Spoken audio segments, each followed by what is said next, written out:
काय सांगाल तुम्ही आता? म्हणजे पूर्ण देशभरामध्ये UGCनं, केंद्र सरकारनी, राज्य सरकारनी आणि सुप्रीम कोर्टाने प्राध्यापकांच्या बाबतीमध्ये जे काही निर्णय दिलेले आहेत त्या निर्णयाची अंमलबजावणी झाली पाहिजे. हा राज्यभरामधल्या एमपुक्टोचा आणि मराठवाड्यामधल्या CHBवर काम करणारे मुलं, जे क्वालिफाईड मुलं आहेत, यांची एक मुख्य मागणी आहे. 2022च्या UGCच्या रेग्युलेशन प्रमाणे UGCनं असं सांगितलेलं की महाविद्यालयामधल्या 90% जागा भरल्या पाहिजे आणि 10% जागा 1 वर्षासाठी कॉन्ट्रॅक्टवर भरून त्या प्राध्यापकांना किमान असिस्टंट प्राध्यापकाच्या मूळ वेतना एवढं त्यांना मिळालं पाहिजे. ही याच्यामधली मुख्य मागणी आहे.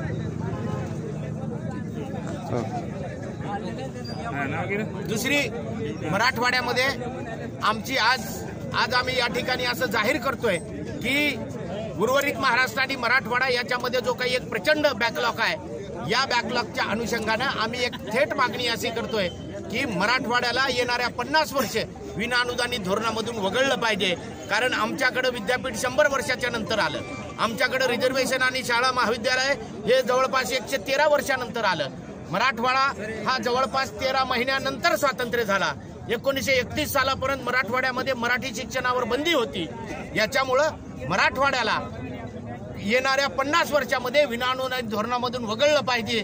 अशा प्रकारचं भविष्यामधलं मराठवाड्यामधले जे बेरोजगार तरुण आहेत, मराठवाड्यावर जे तासिका तत्वावर काम करणारे लोक आहेत, मराठवाड्यामध्ये जे नेटसेट झालेले विद्यार्थी आहेत, मराठवाड्यामध्ये जे PhD झालेले विद्यार्थी आहेत, मराठवाड्यामधल्या वेगवेगळ्या क्षेत्रामध्ये काम करणारे जे तरुण आहेत, या तरुणांना घेऊन जो मराठवाड्याची माती जागवेल त्यालाच मराठवाड्या इथून पुढे राजकारण करता येईल. अन्यथा मराठवाड्यामधून जे येणारे लोकप्रतिनिधी आहेत, मराठवाड्यामधून जे निवडून येणारे लोकप्रतिनिधी आहेत, यांच्याकडे पण आम्ही मागणी करणार आहे की मराठवाड्याला किमान 50 वर्ष, येणाऱ्या पुढच्या 50 वर्षामध्ये विनाअनुदानित धोरणामधून वगळलं पाहिजे. सर्व जागा भरल्या पाहिजे आणि UGCच्या नोटिफिकेशन प्रमाणे महाविद्यालयामधल्या 100% जागा आणि जे कॉन्ट्रॅक्टवर आणि ह्याच्यावर आहे, किमान घटनेने जे काही सांगितलेलं आहे, समान काम समान वेतन, या अशा वेगवेगळ्या मागण्या आजच्या आंदोलनामधल्या. हे आंदोलन आज पूर्ण राज्यभर आहे.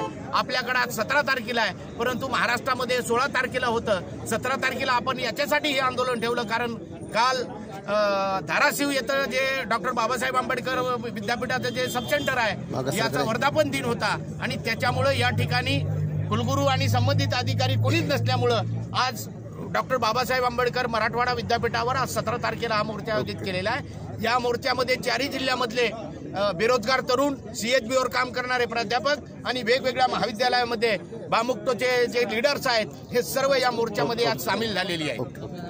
मी डॉक्टर उमाकांत राठोड, औरंगाबाद जिल्हाध्यक्ष बामुक्तो.